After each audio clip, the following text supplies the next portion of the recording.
इसमें जो है जब कलर भरिएगा, अलग अलग कलर डालना है जो आपके पास कलर उपलब्ध है।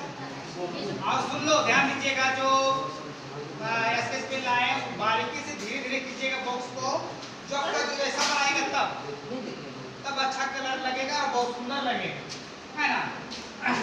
और एक चीज देखिएगा कि जो भी पोजीशन में बना रहे हैं उसको अपना ऐसा तरीका बनाइए ताकि वो सटीक लगे। और जब कलर भरिएगा ऐसा कोशिश करना है बरस का दाग ना रहे, है ना। थोड़ा कोशिश करना है, हालांकि हो जाएगा तो चलेगा, लेकिन कोशिश करना, प्रयास करना, ठीक है। और इस तरह से जो है आपका अलग अलग पार्ट है।